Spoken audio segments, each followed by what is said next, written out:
প্রভাতের সময় যখন পাঠ করি তখন আজকে শ্রী শ্রী বাবামণিকে জিজ্ঞেস করতেছে একজনে যে বাবামণি মানুষের তীর্থ ভ্রমণ কেন করে বা তীর্থ কাকে বলে, তীর্থে গেলে কি হয়। এই প্রশ্ন করার পরে বাবামণি বলতেছে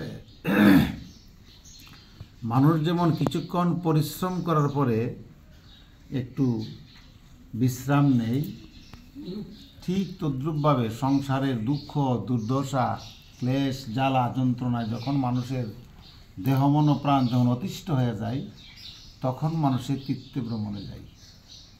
তীর্থে ভ্রমণে গেলে মানুষের সংসারের যে জ্বালা যন্ত্রণা এবং ক্লেশ কিছুটা হলেও কমে। এই হচ্ছে তীর্থ ভ্রমণের উদ্দেশ্য।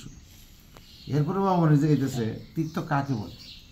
শ্রী শ্রী বাবামণি বললেন যেইখানে গেলে, ওই গয়া কাশী বৃন্দাবনে তীর্থ এই কথা কিন্তু বাবামণি বলে নাই, বলতে যেখানে গেলে মানুষ তার নিত্যকর্ম বা ভগবত প্রেম সৃষ্টি হয়, ভগবত প্রেম জন্ম নেয়, বা যেখানে গেলে তার মনের ক্লেশ দূর হয়, সেটাই তীর্থ। এরপর বলেন তীর্থ কীভাবে হয়। শ্রী শ্রী বাবামণি বললেন তীর্থ হয় ঠিক সেভাবে যেখানে মানুষ বা কোনো সাধু মনি ঋষিরা তপস্যা করেছেন, ধ্যান জপ করেছেন, সৎ চিন্তা করেছেন, সৎ ভাব পোষণ করেছেন, এইটুকু যেখানে করেছে সেটাই তীর্থ। এরপর আবার বাবামণি জিজ্ঞেসে তাহলে একজনের তীর্থে কি আরেকজন যাওয়া যাবে। বাবামণি বলছে তুমি কী জিজ্ঞাসা করছো, এটা কি বলছো যে বৈষ্ণবের তীর্থে গানপত্যের তীর্থে শাক্তরা বা বুদ্ধর তীর্থে খ্রিস্টানের তীর্থে বুদ্ধরা যেতে পারবে কিনা, এই তো এই কথা বইলে বাবামণি বলতেছে যে হ্যাঁ, যদি মনে করো গয়াতে গেলে তোমার ভগবত প্রেম সৃষ্টি হয় যেতে পারো, যদি তুমি মক্কায় গেলে প্রেম সৃষ্টি হয় যেতে পারো, কিন্তু মনে রাখতে হবে এক ভাবের তীর্থে থেকে আরেক ভাবের তীর্থে গেলে যেন তোমার মনটা ওই দিকে ধাবিত না হয়। এই কথা যদি সতীত্ব, যেমন বাবামণি আরেক জায়গায় বলতেছে যে যেমন একটা সতী নারী তার স্বামীকে যতটুকু ভালোবাসে, দেবরকে বা ভাসুরকে অতটুকু ভালোবাসে না, কিন্তু শ্রদ্ধা করলে কারো ধর্ম নষ্ট হয় না, কিন্তু যদি পতি প্রেম যদি অর্পণ করে পরপুরুষে তখন তার সতীত্ব নষ্ট হয়ে যায়। ঠিক তদ্রূপভাবে তুমি যে কোনো তীর্থে যেতে পারো, কিন্তু নিজের যে মত, নিজের যে পথ, এটুকে ভুলে তুমি যেতে পারো না, করতে পারো না।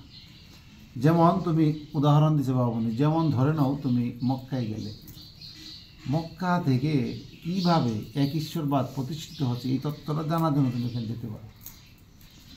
তুমি মদিনা গেলে, তুমি ওখানে যাওয়ার পরে একটা লোককে ফ্লো করে কীভাবে সারা বিশ্বের ধর্ম প্রচার হলো, একজনের জন্য এত মানুষ কেন পাগল, এখান থেকে তুমি তত্ত্ব সংগ্রহ করতে পারো। তুমি বৃন্দাবন গেলে ওখান থেকে কৃষ্ণ কীভাবে এত সব হাজার হাজার মানুষকে তার প্রেমে আবদ্ধ করলো, এইখান থেকে তুমি শিক্ষা গ্রহণ করতে পারো। তীর্থে যাওয়া মানে হচ্ছে পুণ্য লাভের জন্য না, তীর্থে যাওয়া মানে হচ্ছে ওইখান থেকে সাধু সন্ন্যাসীরা মনি ঋষিরা কীভাবে তপস্যা করলেন, কীভাবে যাগযজ্ঞ করলেন, ওইটুকু প্রেরণা নিয়ে তুমি নিজে করা।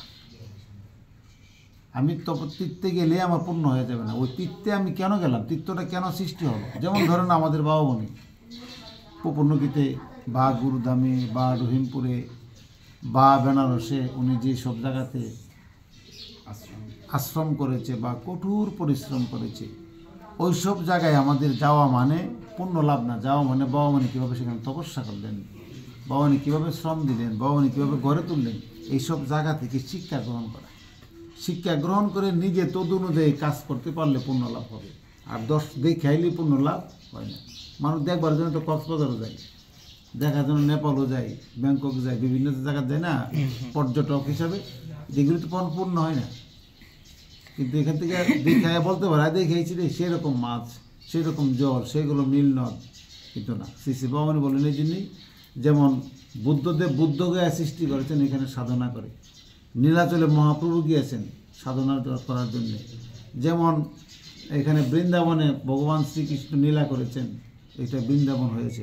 অর্থাৎ সাধকদের তপস্যার স্থলটা তপস্যা করেছেন বিদায় এখানে তীর্থ হয়েছে। যদি সাধক তপস্যা না করতো তীর্থ সেখানে হতো না।